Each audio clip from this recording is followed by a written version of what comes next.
Hello troops. December 20, 1968 San Francisco Bay ஏரியால இருக்கிற lakh Ormond ரோடுன்னு சொல்லப்படுற ரோட்ல ஒருத்தர் மோட்டார் சைக்கிள்ல வந்து போயிட்டு இருந்திருக்காரு. போயிட்டு இருக்கும் போது நைட் ஒரு 11 மணி அவர் ரோட்ல பாக்குறாரு, ஒரு கார் நிக்குது.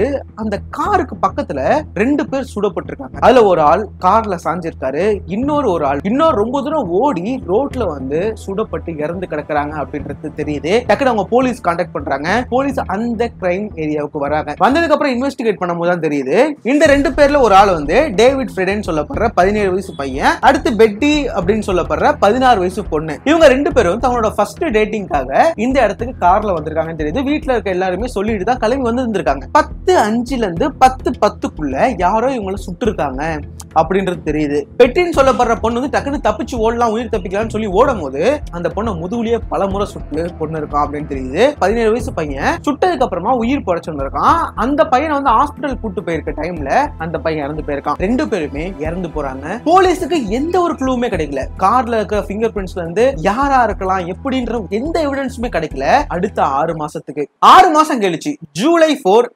1969 நைட் ஒரு 12:40க்கு போலீஸ் டிபார்ட்மெண்ட்டுக்கு ஒரு கால் வருது. லேக் ஆர்மண்ட் ரோட்ல இருந்து ஒரு 2 மைல் பக்கத்துல வந்து ஒரு 2 பேர் வந்து சுடப்பட்டிருக்காங்க. அவங்க உயிருக்காக போராடிக்கிட்டு இருக்காங்க. அவங்க வந்து 9mm லேகர் புல்லட்டால வந்து கன்னால சுடப்பட்டிருக்காங்க அப்படின்றத போலீஸ்க்கு ஒருத்தர் கால் பண்ணி இன்ஃபார்ம் பண்றாரு. நீங்க யாரு, எந்த உங்க பேர் என்ன அப்படின்னு நார்மலா கேக்குறாங்க. அந்த 2 பேரை கொன்னதே நான் தான். 6 மாசத்துக்கு முன்னாடி 2 ஸ்கூல் பசங்களை கொன்னதும் நான் தான் அப்படின்னு சொல்றாரு. போலீஸ் வந்து கிரைம் சீனுக்கு போயிடுறாங்க. கிரைம் சீனுக்கு போனதுக்கு அப்புறம் போலீஸ் வந்து இன்வெஸ்டிகேட் பண்றாங்க. 2 பேர் சுடப்பட்டு கிடக்குறாங்க இந்த இடத்துல. அதுல ஒரு ஆள் வந்து மைக்கேல் மெக்கேவ்னு சொல்லப்படுற 16 வயசு பொண்ணு, இன்னொன்னு ஃபெரின்னு சொல்லப்படுற 22 வயசான ஒரு பையனும். போலீஸ் செக் பண்ணி பார்க்கும்போது அந்த பொண்ணு வந்து இறந்துருக்காங்க.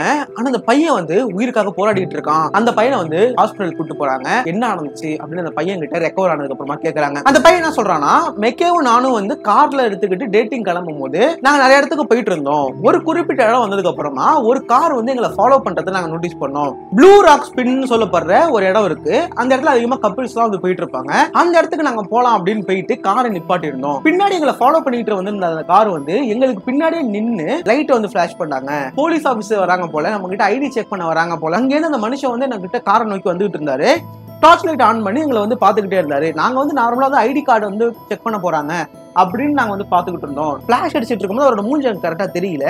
டக்குன்னு கன் எடுத்து எல்லாரையும் சுட ஆரம்பிச்சிட்டாரு. 2 பேரையும். புல்லட் வந்து என் கழுத்துல உராசிட்டு போயிட்டு பக்கத்துல இருந்த அந்த பொண்ணோட உடம்புல போய் விழுந்திருக்கு. அந்த பொண்ணு டக்குன்னு இறந்து போயிடுறாங்க. இந்த பையன் டக்குன்னு கழுத்துல வந்து இதானதுக்கு அப்புறமா டக்குன்னு ஸ்டேரிங்ல போய் நான் விழுந்துட்டேன். மனுஷன் வந்து நடந்து போக ஆரம்பிச்சிட்டாரு. அவர் காருக்கு போகும்போது நான் வந்து லைட்டா சத்தம் போடுறது எனக்கு வந்து உயிர் இருக்கு அப்படின்னு சொன்னேன். திருப்பி என்ன வந்து சுட வந்தாரு. நான் டக்குன்னு வந்து பேக் சீட்டுக்கு தாவிட்டேன். அந்த கில்லர் வந்து என்ன வந்து சுட ஆரம்பிச்சான். டக்குனு அந்த ஒரு சில புல்லட்லாம் சீட்ல வந்து அடிச்சது, ஒரு சில புல்லட்லாம் கையில வந்து ஏறிடுச்சு. அதுக்கப்புறம் தான் போலீஸ் ஸ்பாட்டுக்கு வந்து எங்களை ஹாஸ்பிட்டல் கூட்டு வந்தீங்க, நான் பொழைச்சிட்டேன் அப்படின்னு சொல்றாங்க. இதுவரையுமே 4 பேரை வந்து கொலை பண்ண ட்ரை பண்ணிருக்காரு இந்த கில்லர். அதுல ஒரு ஆள் வந்து உயிரோட தப்பிச்சிட்டாரு. பாக்குறதுக்கு ஒயிட் கலர்ல இருந்தா, அமெரிக்கன் தான். 5 feet 6 inch டால்ல இருந்திருக்கலாம். 200 pounds வந்து வெயிட் இருந்திருக்கலாம். ரொம்ப வந்து வெயிட்டா இருந்த மாதிரி தான் இருந்துச்சு. கில்லரோட ஃபேஸ் வந்து நமக்கு கரெக்டா கிடைக்கல. உங்களுக்கு ஞாபகம் இருக்கு அவனோட ஃபேஸ் அப்படின்னு கேட்டா, எனக்கு நைட் டைம்ல கரெக்டா வந்து ஞாபகம் தெரியல அந்த மனுஷனோட ஃபேஸ் அப்படின்றத அந்த பையன் சொல்றாரு. அதுக்கப்புறம் போலீஸ் வந்து இன்வெஸ்டிகேஷன் ரொம்ப ஸ்டார்ட் பண்ண ஆரம்பிக்கிறாங்க. ஏன்னா 2 அட்டெம்ப்ட்ல 3 பேர்கிட்ட இறந்து போயிருக்காங்க. ஒரு ஆள் மட்டும் தான் சர்வே ஆயிருந்திருக்கான். அவனுக்கு என்ன மோட்டிவ் இருக்கு, எதனால இந்த கொலை எல்லாம் பண்றான்றது எதுவுமே தெரியல. 1 மாசம் கழிச்சு இந்த சம்பவம் நடந்து ஆகஸ்ட் 1, 1969 சான் பிரான்சிஸ்கோ பே ஏரியால இருக்கிற மெயின் 3 நியூஸ் பேப்பருக்கு வந்து பெல்ஜியோ time, San Francisco Chronicles, San Francisco Examiner அப்படின்னு சொல்லப்படுற 3 நியூஸ் பேப்பருக்கும் வந்து ஒரு லெட்டர் வந்து சென்ட் பண்ணப்படுது. இந்த கொலையெல்லாம் பண்ணது நான் தான். நான் இன்னும் நிறைய பேரை கொலை பண்ணுவேன், நீங்க இந்த விஷயத்த பண்ணல அப்படின்னா.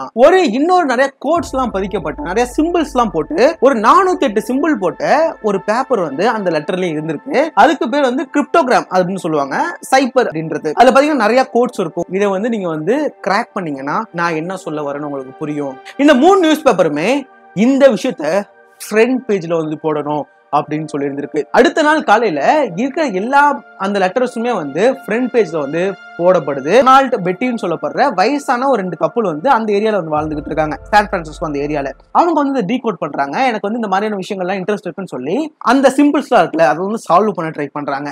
அதுல என்ன போட்டிருக்கு அப்படின்னா, எனக்கு கொல்றது ரொம்ப பிடிக்கும். இந்த மனித மிருகங்கள் எல்லாத்தையும் கொல்லணும்னு ட்ரை பண்றேன். நான் கொல்ற எல்லாமே வந்து நான் இறந்ததுக்கு அப்புறமா என்னோட சொர்க்கத்துல இவங்க எல்லாருமே எனக்கு அடிமையா இருப்பாங்க. நான் அடிமையை சேர்த்துக்கிட்டு இருக்கேன் எல்லாரையும் கொன்னு. அவங்க சொர்க்கத்துல எனக்காக வேலை செய்வாங்க. இன்னொரு லெட்டர் வந்து ஆகஸ்ட் 4 அப்ப இந்த நியூஸ் பேப்பர்ஸ்க்கு வந்து அனுப்புறாங்க அந்த ஆபீஸுக்கு. அந்த லெட்டர்ல dear editor, this is zodiac speaking. First time இந்த கில்லரோட பேரு ஜோடியாக் அப்படின்னு தெரியுது. இந்த மாதிரி கில்லர்ஸ்லாம் தனக்கான பேர் வச்சுப்பாங்க. அப்படி வைக்கப்பட்ட பேர் தான் ஜோடியாக் கில்லர் அப்படின்றது. எனக்கு தெரிஞ்சு நீங்க வந்து சால்வ் பண்ணிட்டீங்கன்னு நினைக்கிறேன் என்னோட அந்த கோட்ஸை. என்னை பத்தி இன்னமும் தெரியணும் அப்படின்னா நீங்க இன்னொரு வந்து டீகோட் பண்ணுங்க. அப்படின்னும் போது என்னை பத்தி உங்களுக்கு தெரியும். அந்த சிம்பிள்ல எல்லாத்தையும் வந்து சால்வ் பண்ணாலுமே ஒரே ஒரு லெட்டர் மட்டும் கீழே வந்து எழுதி இருந்திருக்கு. அது என்னன்றத சால்வ் பண்ணவே முடியல. அது பல வருஷத்துக்கு வந்து இன்னமும் சால்வ் பண்ண முடியாம தான் இருக்கு. இது நடந்து கரெக்டா 1.5 மாசம் கழிச்சு 2 கப்பிள்ஸ் காலேஜ் படிக்கிற ஸ்டூடெண்ட்ஸ் தான் பிக்னிக் போலாம் அப்படின்னு சொல்லிட்டு பிக்னிக் போயிருக்காங்க. அதுல ஒரு பையனோட பேரு பிரையன், இன்னொரு பொண்ணு பேரோட சிசிலியா. இவங்க 2 பேருமே நார்மலா வந்து அந்த ரிவர் சைட்ல உட்காந்துட்டு அவங்க வந்து சில் பண்ணிக்கிட்டு இருக்காங்க. டக்குன்னு சிசிலியா பொண்ணு என்ன சொல்றாங்கன்னா, நம்மள வந்து யாரும் வாட்ச் பண்ற மாதிரி தெரியுது, அந்த மரத்துக்கிட்ட பாரு, மரத்துக்கிட்ட யாரும் நிக்கிற மாதிரியே தெரியுது அப்படின்னு சொல்றாங்க. பிரெயின் வந்து பாக்குறாரு, அந்த இடத்துல ஒரு ஆள் வந்து நிக்கிறாரு. யார் அது, நீங்க ஏன் இடத்துல நிக்கிறீங்க அப்படின்னு கேட்கும் போது ஒரு மனுஷன் அந்த மரத்துல இருந்து வெளில வராரு. ஒரு எக்ஸிகியூஷன் ட்ரெஸ் போட்டுக்கிட்டு, இந்த மாதிரியான கொலை பண்றவங்களோட ட்ரெஸ் போட்டுக்கிட்டு, அந்த ஜோடியாக் கில்லரோட சிம்பிள் மாதிரியான ஒரு விஷயத்த நெஞ்சில வந்து அந்த ஷூட்ல போட்டிருக்கு. ஜோடியாக் கில்லர் லெட்டர் அனுப்பும் போது இந்த சிம்பிளா தான் சிக்னேச்சரே வந்து போட்டு வச்சிருந்தாரு அந்த லெட்டர்ல. டக்குன்னு பாக்கெட்ல இருந்து கன் எடுத்து இந்த 2 பேருக்கு மட்டும் நீட்டுறாரு. சரி, நான் உங்களுக்கு ஹெல்ப் பண்றேன், உங்களுக்கு என்ன வேணும் அப்படின்னும் போது ஒரு கார் கீயை தூக்கி போடு. கார் கீயை எடுத்து தூக்கி போட்டு என் பர்ஸ்ல இருக்க பணம் இவ்வளவுதான் இருக்குன்னு சொல்லி பாக்கெட்ல இருந்து ஒரு 70 சென்ட் எடுத்து தூக்கி போறாரு. என்கிட்ட இவ்வளவுதான் இருக்குது, மேல என்கிட்ட எதுவுமே இல்லை அப்படின்னு சொல்லும் போது கன் பாயிண்ட்ல வச்சு சிசிலியாவை மட்டும் கிட்ட கூப்பிடுறாரு. கிட்ட கூப்பிட்டு ஒரு கயிறை தூக்கி போட்டு நீ பிரெயினை கட்டி போடு, கால்ல இருந்து எல்லாத்தையும் கட்டி போடு அப்படின்னு சொல்றாரு. இந்த பொண்ணு போய் பயந்துகிட்டே பிரெயினோட காலையும் கையையும் வந்து கட்டுது. முதுகுல டக்கு டக்கு டக்குன்னு வந்து கத்திய வச்சு இந்த ஜோடியாக் கில்லர் குத்துறான். அந்த பொண்ணு வந்து 6 தடவையும் இந்த பையனை 4 தடவையும் குத்துறாங்க. இந்த 2 பேரும் வழியில வந்து கத்துறாங்க. இந்த ஜோடியாக் கில்லர் வந்து நார்மலா எதுவுமே நடக்காத மாதிரி நடந்து போக ஆரம்பிச்சிருந்திருக்காரு. பிரெயினோட கார்லயே ஏறிக்கிட்டு பிரெயினோட காரை ஒரு 500 யார்ட் பக்கத்துல போயிட்டு நிப்பாட்டிட்டு ஜோடியாக் கில்லர் கார்ல இருந்து இறங்கி போய் எப்பயும் போல போலீஸ் ஸ்டேஷனுக்கு கால் பண்ணி, இங்க 2 பேரும் வந்து உயிருக்காக போராடிக்கிட்டு இருக்காங்க, நீங்க போனீங்கன்னா காப்பாத்திடலாம், நான் தான் கொலை பண்ணேன், இதுக்கு முன்னாடி நான் 2 குழந்தைங்களை கொலை பண்ணிருக்கேன் அப்படின்னு சொல்லி முன்னாடி எப்படி போலீஸ்க்கு இன்ஃபார்ம் பண்ணாரோ அதே மாதிரி இன்ஃபார்ம் பண்ணிட்டு காணா போயிட்டாரு. இவங்க 2 பேரும் வழியில கத்திக்கிட்டு இருக்காங்க. போலீஸும் டக்குன்னு அந்த ஸ்பாட்டுக்கு போறாங்க. ஸ்பாட்லயே சிசிலியான்னு சொல்லப்படுற அந்த பொண்ணு இறந்து போறாங்க.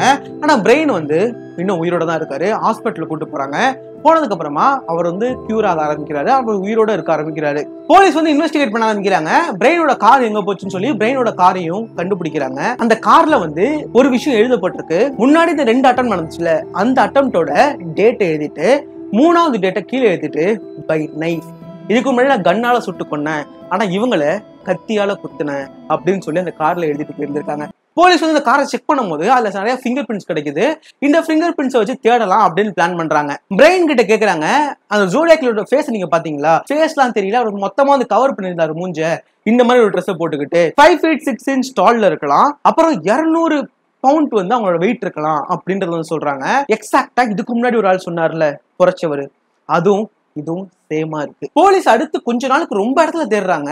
ஆனா யாரு ஜோடியாக் கில்லர் இன்னும் கண்டுபிடிக்க முடியல. ஆனா போலீஸ் வந்து எந்த மாதிரியான பேட்டர்ன்ல அவன் கொலை பண்றான் அப்படின்னு பார்க்கும்போது மோஸ்டா இவங்க டார்கெட் பண்ற எல்லாருமே வந்து கப்பிள்ஸா இருக்காங்க. ஸ்கூல் படிக்கிற சின்ன சின்ன பசங்களை பார்த்து கொள்றான், பெண்களை வந்து ரொம்ப வந்து கொடூரமா கொலை பண்ண ட்ரை பண்றான், ஏதோ பாதிக்கப்பட்டவனா இருக்கலாமா, இந்த மாதிரியான விஷயங்கள்ல அப்படின்னு யோசிக்கிறாங்க. வீக்கெண்ட் டைம்ல நிறைய பேர் வந்து அவங்க வெளில போவாங்கல்ல, அந்த டைம்ல தான் நடக்குது.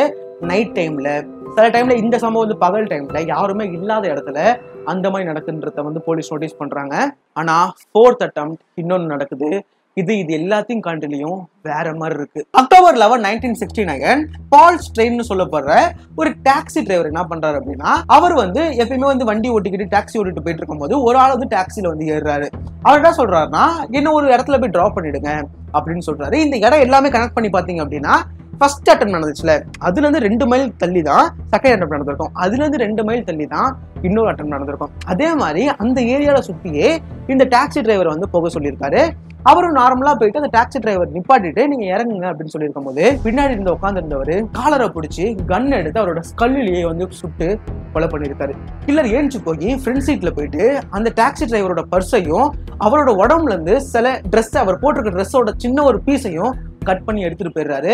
சத்தம் கேட்ட உடனே எழுத்த வீட்டுல இருந்த ஒருத்தவங்க வந்து சத்தம் கேட்குது அப்படின்னு சொல்லி ஜன்னல் வழியா பார்க்கும்போது இந்த சம்பவம் எல்லாத்தையும் பாக்குறாங்க. டக்குனு இவங்க போலீஸ் கால் பண்ணி சொல்றாங்க. போலீஸ் டக்குன்னு ஒரு அந்த இடத்துக்கு வர ஆரம்பிக்கிறாங்க. இடத்துக்கு வரும்போது அந்த கில்லர் காணும். ஆனா இறந்து பண்ணி டாக்ஸி டிரைவர் கார்ல உட்காந்துருக்காரு. போலீஸ் எல்லாருக்கும் அலர்ட் பண்றாங்க, எல்லாரையும் புடிங்க, யாராச்சும் இந்த சைட்ல போனாங்கன்னா புடிங்க அப்படின்னு சொல்றாங்க.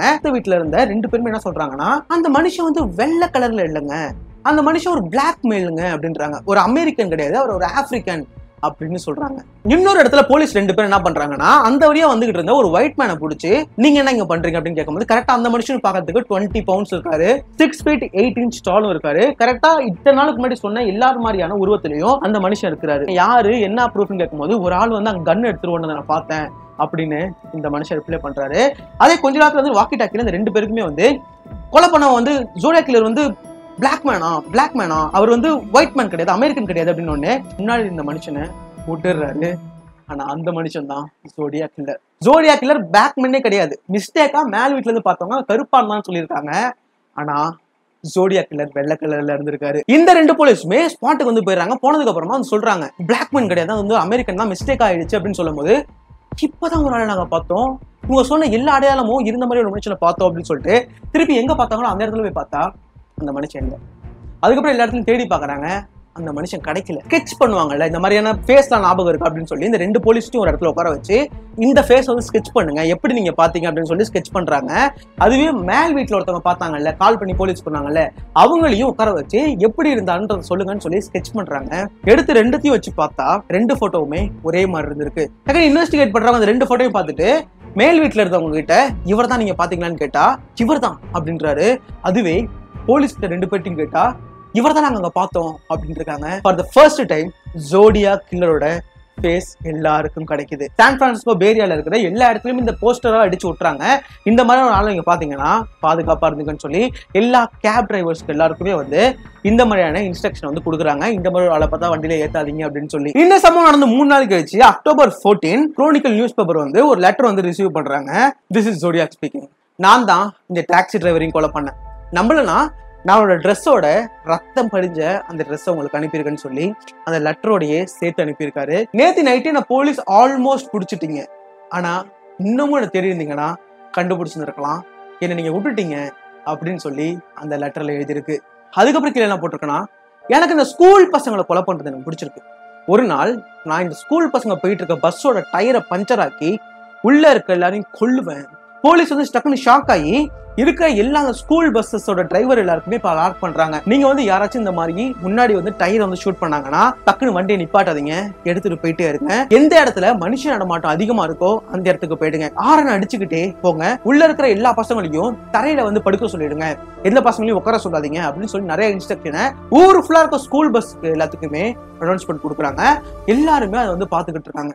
ஆனா கடைசி வரையும் எந்த ஒரு பஸ்ஸுமே வந்து அட்டாக் பண்ணப்படலை. இந்த மாதிரி அக்டோபர் 22 வந்து அதே ஒரு நியூஸ் பேப்பருக்கு ஒரு லெட்டர் வந்து அனுப்பப்படுது.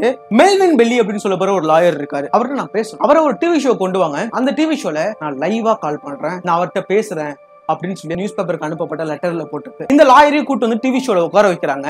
எப்பயுமே 7:40 ஆரம்பிக்கிற டிவி ஷோவை 7 மணிக்கு கொஞ்சம் நேரத்துக்கு முன்னாடியே ஆரம்பிச்சிடுறாங்க. கரெக்டா 7:10 போன் வந்து ரிங் ஆகப்படுது. எடுத்து அலோ அப்படின்னு சொல்றாங்க, போன் டக்குன்னு கட் ஆயிடுது. கரெக்டா 7:20 இன்னொரு கால் வருது. டக்குன்னு இந்த லாயர் எடுத்து காலை எடுத்துக்கிட்டு நீங்க ஜோடியாக்கா அப்படின்னு கேக்குறாங்க. நான் ஜோடியாக் இல்ல, சாம் அப்படின்னு சொல்றாங்க. சாம், உங்களுக்கு என்ன பிரச்சனை, எதனால கால் பண்ணிருக்கீங்கன்னு கேட்கும்போது தலைவலியா இருக்கு எனக்கு அப்படின்னு கேட்கும்போது டக்குன்னு லாயரும் உங்களுக்கு எதனால தலைவலிக்குது, எப்ப இருந்து தலைவலிக்குது அப்படின்னு கேட்கும்போது நான் அந்த குழந்தைகளை கொல்ல ஆரம்பிச்சதுல இருந்து எனக்கு தலைவலி நிக்கவே மாட்டுது அப்படின்னு சொல்றாங்க. டக்குன்னு பேசவே ஆரம்பிச்சுக்கிட்டு இருக்காங்க. நீங்க வந்து சட்டத்தை மதிக்க மாட்டீங்களா, கடவுள் இருக்குன்றத நம்பலையா, நீங்க வந்து மாட்டினா அது வந்து பெரிய குற்றம் நினைக்கலையா, நீங்க போய் சைக்காட்டிஸ்ட பாருங்க அப்படின்னு பேசிக்கிட்டே இருக்காங்க. டக்குன்னு எனக்கு இந்த குழந்தைங்க எல்லாம் கொல்லணும் அப்படின்னு சொல்லி இந்த போன் கட் ஆகப்படுது. போலீஸ் கிட்ட வந்து பிரஸ் ரிப்போர்ட்டர்ஸ் எல்லாம் கேட்கறாங்க, நீங்க இதுதான் ஜோடியாக்ல நினைக்கிறீங்களா, சாம் தான் ஜோடியாக்ல தான் கேட்கும்போது இல்லை, இது வந்து இல்லாம இருக்கலாம், இல்ல இவரா கூட இருக்கலாம், பட் நாங்க இன்னும் இன்வெஸ்டிகேட் பண்ண வேண்டியது இருக்கு, இது யாருன்றது எங்களுக்கு தெரியல, இது ஜோடியா கில்லரா இருக்க வாய்ப்பு இல்லை அப்படின்னு போலீஸ் வந்து ரிப்போர்ட் பண்றாங்க. அதுக்கப்புறமா செக் பண்ணி பார்க்கும்போது தான் மாப்போ ஸ்டேட் மென்டல் ஹாஸ்பிட்டல்ல இருந்து ஒரு ஆளு மென்டல், அவருக்கு வந்து மூளை வளர்ச்சி இல்லாதவர், யதார்த்தமா கால் பண்ணி அவரு பேசியிருக்காரு அப்படின்னு தெரியுது. அதுக்கப்புறமா செக் பண்ணி பார்க்கும்போது இவங்க பேசிக்கிட்டு இருக்க டைம்ல ஒரு நம்பர்ல இருந்து அதிகமான கால் வந்துகிட்டு இருக்கு. ஆனா அது என்ன கால் அப்படின்றது அதுக்கப்புறமா யாருக்கும் தெரியல, யாருக்கு வந்து கால் வந்துச்சுன்றது தெரியல. இன்னொரு லெட்டர்ல இன்னமும் நிறைய சைஃபர் கோட்ஸ், இந்த மாதிரி நிறைய கோட்ஸ் எல்லாம் வந்து ஜோடியாக் கில்லர் அனுப்புறாருல, அந்த மாதிரி நிறைய கோட்ஸ் இருக்கிற ஒரு லெட்டரையும் வந்து அனுப்புறாரு. சால்வ் பண்ணவே முடியல. கிட்டத்தட்ட பல வருஷத்துக்கு ட்ரை பண்ணாங்க, பல வருஷத்துக்கு இந்த இதை சால்வ் பண்ணவே முடியல. கிட்டத்தட்ட 50 வருஷம் ஆச்சு இதை சால்வ் பண்ண. 2020 ஒரு 3 வருஷத்துக்கு முன்னாடி ஒரு 2 பேர் என்ன பண்ணாங்கன்னா இதை வந்து சால்வ் பண்ண ட்ரை பண்ணாங்க. கடைசியா சால்வ் பண்ணி முடிக்க ஆரம்பிச்சாங்க. கிட்டத்தட்ட 50 வருஷம் கழிச்சு கண்டுபிடிக்கப்பட்டதுல என்ன போட்டிருந்துச்சுன்னா, ஐ ஹோப் யூ நீங்க எல்லாம் சந்தோஷமா இருந்திருப்பீங்க, ரொம்ப ஃபன்னா இருந்துச்சு நீங்க பாக்குற இந்த டிவி ஷோ எல்லாம் பண்றது, நம்ம வந்து பிடிக்கிறதுக்கு நிறைய பண்றீங்க, எனக்கு பிடிக்குது. ஆனா அன்னைக்கு நான் கால் பண்ணது நான் இல்ல அப்படின்னு சொல்லி இருந்திருக்காரு. நான் சீக்கிரம் சொர்க்கத்துக்கு போயிடுவேன், எனக்கு தேவையான ஸ்லேவ்ஸ் வந்து நான் வந்து எடுத்துக்கிட்டேன், எனக்கு வந்து இதுக்கப்புறம் பிரச்சனை இல்லை அப்படின்னு சொல்லி இருந்திருக்காரு. அதுக்கப்புறம் கொஞ்சம் வாரங்கள் கழிச்சு இன்னும் நிறைய லெட்டர்ஸ் வந்து அந்த நியூஸ் பேப்பர்ஸ் எல்லாம் வர ஆரம்பிக்குது. அதுல என்ன போட்டிருக்கு அப்படின்னா, இந்த அக்டோபர் மாசத்துல மட்டுமே நான் கிட்டத்தட்ட 7 பேரை கொண்டிருக்கேன். லாஸ்ட் அக்டோபர்ல நிறைய பேர் உங்களுக்கு தெரிஞ்சிருக்காது, நிறைய ஆக்சிடென்ட் அப்படின்னு நினைச்சிருப்பீங்க. ஆனா அந்த கொலை பண்ணது நானு, நிறைய இடங்கள்ல நான் தான் அந்த கொலைகளை பண்ணேன் அப்படின்னு ஸ்டேட்மெண்ட் கொடுக்குறாரு ஜோடியாக் கில்லர். நீங்க ஒரு ஸ்கெட்ச் வரைஞ்சி ஊர் ஃபுல்லா காட்டுறீங்களே, அது கரெக்ட் தான், நான் தான் அது. ஆனா அதுல இருந்து நான் பாக்குறதுக்கு ரொம்ப டிஃப்ரெண்டா இருப்பேன், உங்களால எனக்கு பிடிக்க முடியாது. அதுவும் இல்லாம நீங்க நிறைய ஃபிங்கர் பிரிண்ட்ஸ் எல்லாம் எடுத்தீங்கல்ல, அது ஃபேக் ஃபிங்கர் பிரிண்ட்ஸ், என்னோடதே கிடையாது. நான் வேற ஒரு ஆட்களோட ஃபிங்கர் பிரிண்ட்ஸை தான் அந்த கார்ல எல்லாம் ஒட்டி வச்சுட்டு போனேன். அதுக்கப்புறம் மார்ச் 22, 1917 கேத்ரின் அப்படின்னு சொல்லப்படுற ஒரு பொண்ணு வந்து என்ன பண்றாங்கன்னா, அவங்களோட பிறந்து கொஞ்சம் மாசங்களே ஆன குழந்தைய வந்து கார்ல வச்சுக்கிட்டு அவங்க வந்து அவங்க அம்மாவை வந்து உடம்பு சரியாம இருக்காங்கன்னு சொல்லி ஒரு இடத்துல போய் பார்க்கறதுக்காக போயிட்டு இருக்காங்க. ஹைவேல போயிட்டு இருக்காங்க. அவங்க போயிட்டு இருக்கும்போது பின்னாடி ஒரு கார் வந்து அவங்களை ஃபாலோ பண்ணிக்கிட்டே வந்துகிட்டு இருக்கு. அந்த கார் யாருன்னு தெரியாது, எதுக்காக ரொம்ப நேரமா ஃபாலோ பண்ணிட்டு வந்திருக்குன்னு தெரியாது.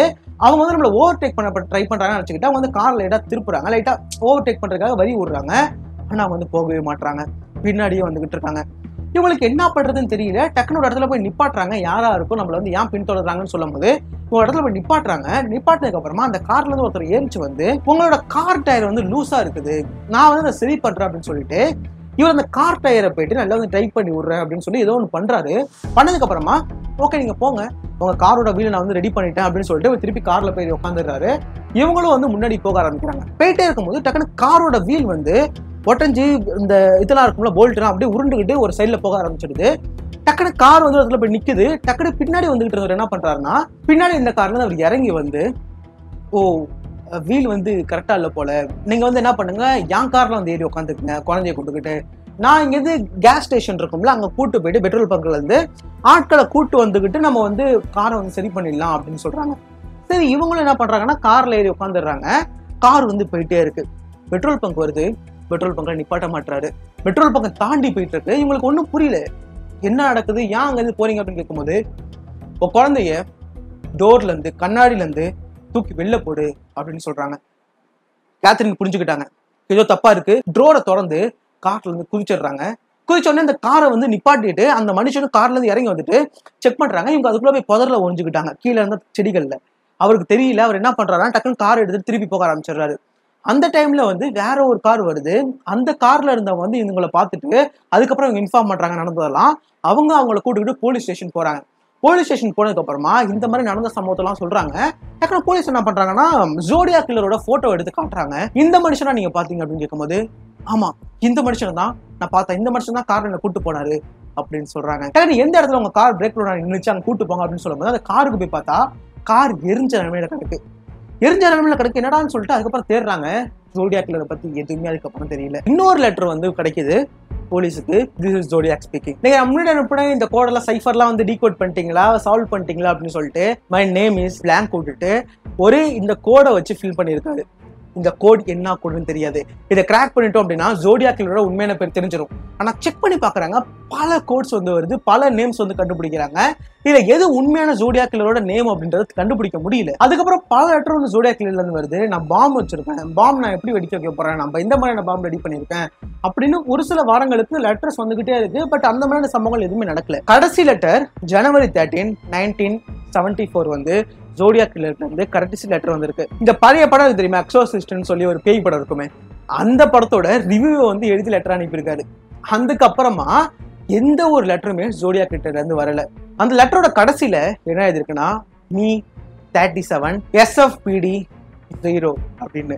அதாவது நான் 37 கொலை பண்ணியிருக்கேன், உங்களுக்கு தெரிஞ்சதை நான் 5 பேர் தான் கொலை பண்ணியிருக்கேன், ஆனா என் வாழ்நாள்ல இன்னைய தேதி வரையும் 37 பேரை கொலை பண்ணியிருக்கேன், அது யாருன்னு கூட உங்களுக்கு தெரியாது அப்படின்னு சொல்லி இருந்திருக்கு. அதுக்கப்புறமா ஜோடியாக் கில்லர் கிட்ட இருந்து எந்த லெட்டருமே வரல. பட் நம்ம லெட்டர்ஸ்லாம் வச்சு படிச்சு பார்க்கும்போது எனக்கு தேவையான ஆட்கள் வந்து என்னோட சொர்க்கத்துல இருக்கிறாங்க, அடிமையா நான் வந்து கொண்டுட்டேன் நிறைய பேரை, எனக்கு அவங்களே எனக்கு சேவை பண்ணுவாங்க அப்படின்னு போட்டிருக்கு. அதுக்கப்புறமா கிட்டத்தட்ட 50 வருஷம் காலகட்டம் ஆயிடுச்சு. இன்னை வரையுமே ஜோடியாக் கில்லர் யாருன்னு நமக்கு தெரியாது. இன்னை வரையுமே இந்த உலகத்தோட மிஸ்ட்ரியான சீரியல் கில்லர்னு எடுத்துக்கிட்டீங்கன்னா ஜோடியாக் கில்லரும் ஒண்ணு. நிறைய சஸ்பெக்ட் எல்லாம் வந்து தேடினாங்க, நிறைய பேரை வந்து செக் பண்ணாங்க. செக் பண்ணி நீங்க தான் ஜோடியாக் கில்லரான்னு சொல்லி இந்த ஸ்கெட்ச்ல இருந்து ஒரு சில ஆட்களோட படங்கள்லாம் ஒரே மாதிரி இருக்கும்ல, அது மாதிரி செக் பண்ணி பார்த்தாங்க. ஆலன் சொல்லப்படுற ஒரு மிலிட்ரியில இந்த நேவி ஷிப்ல வந்து ஒர்க் பண்ணிக்கிட்டு இருந்த ஒருத்தர், இவர் வந்து செக் பண்றாங்க. இப்ப கேட்கறாங்க, நீங்க தான் ஜோடியாக் கில்லரான்னு கேட்கறாங்க. நான் ஜோடியாக் கில்லர் இல்லை அப்படின்னு அவர் சொல்றாரு. ஏன் இந்த டவுட் வருது அப்படின்னா, இந்த ஜோடியாக் கில்லர் எழுதின லெட்டர்ஸ், நிறைய லெட்டர்ஸ்ல வந்து இந்த மாதிரியான ஷிப்ல வந்து கான்டாக்ட் பண்ற மாதிரி, கம்யூனிகேட் பண்ற மாதிரியான சில வார்த்தைகள்லாம் இருக்கும்ல, அதெல்லாம் அந்த லெட்டர்ல இருந்திருக்கு. அதனால ஜோடியாக் கில்லர் இந்த இடத்துல ஒர்க் பண்ணிருக்கலான்ற ஒரு கேள்வி வந்து வருது. அதுக்கப்புறமா இவரோட வாட்ச் ஒன்று வந்து இருக்கு, ஆலனோட வாட்ச். அந்த வாட்சோட பேர் என்ன தெரியுமா? ஜோடியாக். Zodiac watch. அதுல அந்த ஜோடியாக் அந்த சிம்பிள் வந்து போட்டிருக்கோம். நீங்க தான் ஜோடியாக் கில்லரா, நீங்க தான் ஜோடியாக் கில்லரா கேட்கும்போது, இல்லைங்க நான் இந்த வாட்ச் 1991ல வாங்கினேன், 1991ல வாங்கின இதுதான் வந்து இவர் வந்து போட்டிருந்திருக்காரு, இவர் ஜோடியாக் கில்லர் இல்லைன்னு தெரிஞ்சது. நிறைய பேர் வந்து செக் பண்ணாங்க. பட் ஜோடியாக் கில்லர் யாருன்னு என்னை வரையும் தெரியாது. இதே மாதிரி நிறைய சைஃபர் வந்து ஜோடியாக் கில்லர் அனுப்பியிருக்காரு. நம்மளே கிட்டத்தட்ட 2020ல தான் நிறைய பேர் வந்து நிறைய சைஃபர் கோட்லாம் வந்து டீகோட் பண்ணி இந்த சால்வ் பண்ணாங்க. ஆனா நிறைய சைஃபர் கோடை வந்து இன்னமும் நிறைய பேர் சால்வ் பண்ண முடியாம இருக்காங்க. ஜோடியாக் கில்லரோட உண்மையான பேர் நமக்கு என்னன்னு தெரியாது. ஜோடியாக் கில்லர் வந்து அவருக்கா அவர் வச்சுக்கிட்ட பேரு, அதுதான் ஜோடியாக் அப்படின்றது. என்ன ஆயிட்டுக்கலாம், ஜோடியாக் கில்லர் இறந்து போயிருப்பாரு. கிட்டத்தட்ட அப்பயே 40 வயசுனா இப்பெல்லாம் கிட்டத்தட்ட 60 வருஷம் ஆயிடுச்சு. மனுஷன் கண்டிப்பா இறந்து போயிருப்பாரு. ஆனா ஜோடியாக் கில்லர் யாருன்றது இன்ன வரையுமே போலீஸால கண்டுபிடிக்கப்படாத ஒரு விஷயம். உங்க கருத்துக்களை கீழே கமெண்ட்ல சொல்லுங்க. வேற ஏதாவது இதே மாதிரி இன்ட்ரெஸ்டிங்கான டாபிக் பத்தி பேசணும் அப்படின்னா கீழே கமெண்ட்ல சொல்லுங்க. அடுத்த வீடியோல இருந்து பாக்குறேன்.